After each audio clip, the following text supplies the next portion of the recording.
Good morning, class. I'll be talking about the biblical references in Margaret Atwood's The Handmaid's Tale.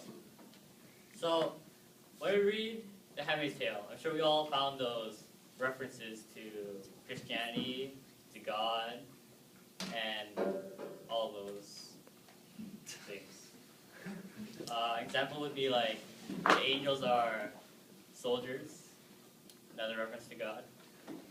So, as we open our books to The Handmaid's Tale, I'm so easily able to find several references to God, even the title, The Handmaid, which is a reference to the Old Testament, Genesis 30, which I'll read out.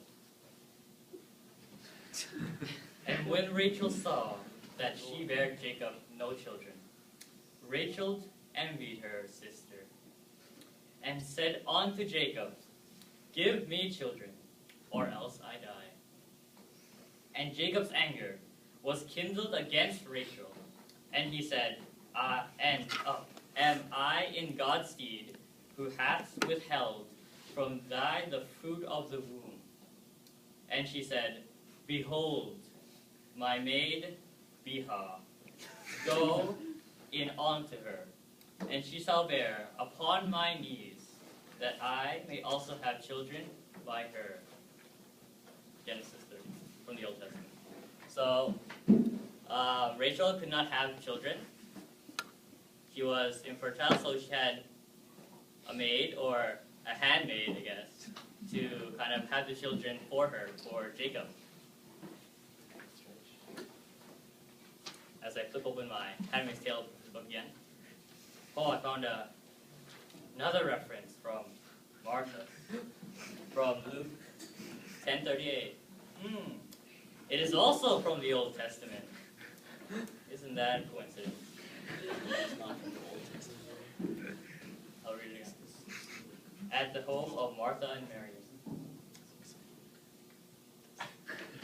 As Jesus and his disciples were on their way, he came to the village where a woman named Martha, similar to Martha's, opened her home to him. And she had a sister called Mary, who sat at the Lord's foot listening to what he said. But Martha was distracted by all the preparations that she had to make.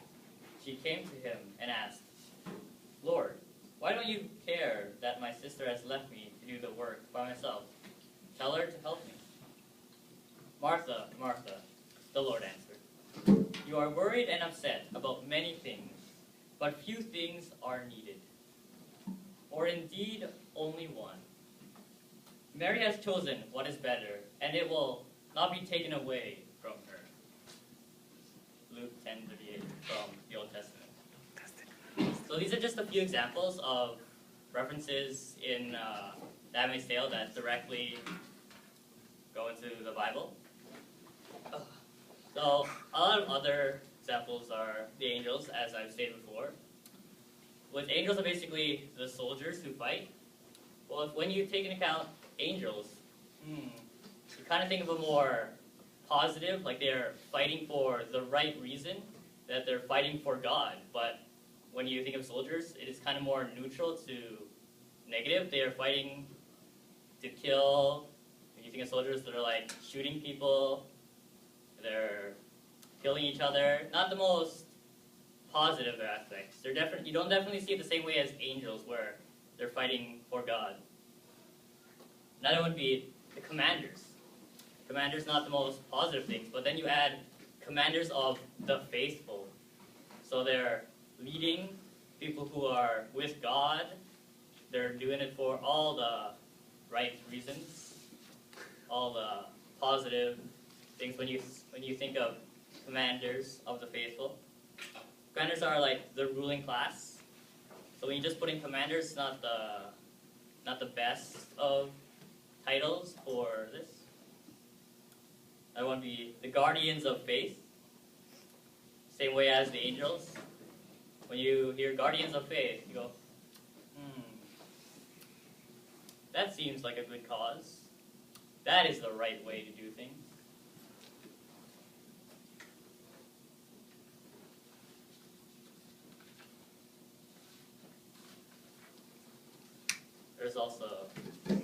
so there are, there's also eyes of the Lord.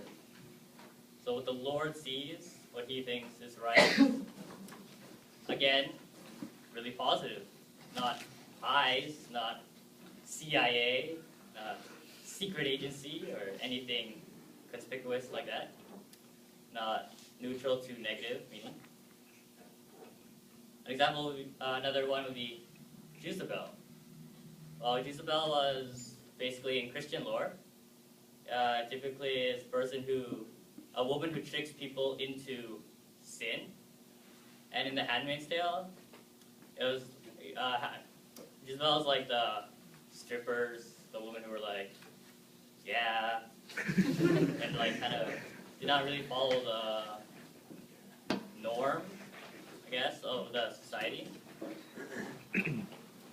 So, just like Jezebel is like really a bad way of putting things. So when you're kind of with the Jezebels, you're kind of against what they want to portray as being the true faith, the angels, the Lord. When you're with them, you're kind of against what they want to portray as the true religion.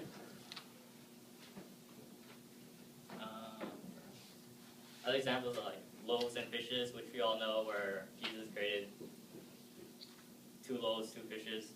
Bam! Tons of loaves and fishes. So, Bam. or What happened to not interrupt? magic. That was awesome. Yeah, it's just awesome, yes. Jed God style. The language used is very high tier. Emphasis. Praise the Lord. Like, I want more. And again, so what is the purpose of the Bible and Handmaid's Tale? It was used for propaganda. They wanted people to kind of agree with them and not go with like any other thing. It was a totalitarianism. So the government, they wanted the government to have complete control. So when I was surfing on YouTube, I googled Margaret Atwood interview. Then I found one of her interviews where she was talking about religion. And she was asked, if you wanted to turn the United States into a totalitarianism, how would you do it? Well, she replied, well, you wouldn't say, let's all be communists. You wouldn't get many takers for that. You might say a rather twisted sort of thing that would say, in order to preserve our freedom, we have to give them up for now. You may say something like that for now. But what you're most likely to say is this is the true religion and follow it. Yeah. Quoted from, she actually said yeah. So the people are trying to do, what's this? So they're trying to create a true religion and kind of eliminate all the other enemies, all the other beliefs, and have that one true religion. And they're using like their titles such as angels, eyes of the Lord, kind of mean that they're fighting for the true cause, they're fighting for God, and they're doing all the right things. You have to go with these guys or you're kind of with the devil. You're not with the good guys, you're with the bad guys. So they use the Bible to trick people into thinking that they are right and that they represent God in a way, that they are the true believers.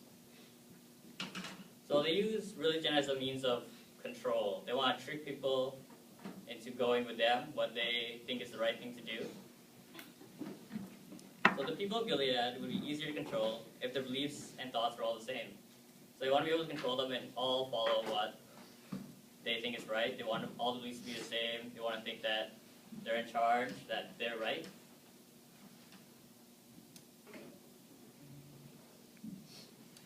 So one thing I found interesting in the Handmaid's Tale is that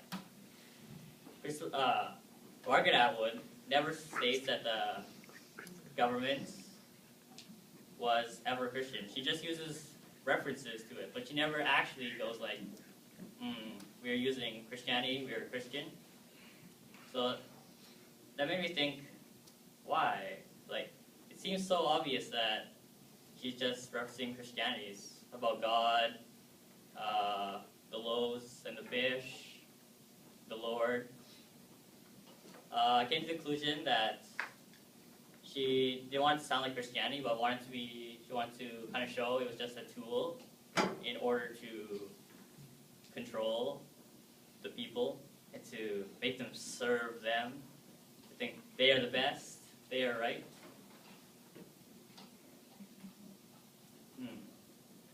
So, another thing is that Handmaid's Tale is a great example of how we can throw away our current beliefs quite fast, actually. Like, so the United States is just like democracy, whatever, and then they suddenly changed. It was just like really fast. People kind of threw away their current beliefs in a quite rapid way. So, in under a certain situation, they would disregard all the beliefs in order to, I guess, live and survive.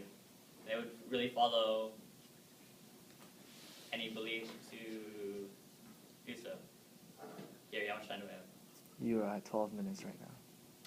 In conclusion, I hope you enjoyed my presentation. It was engaging, and you had a great time. Thank you very much.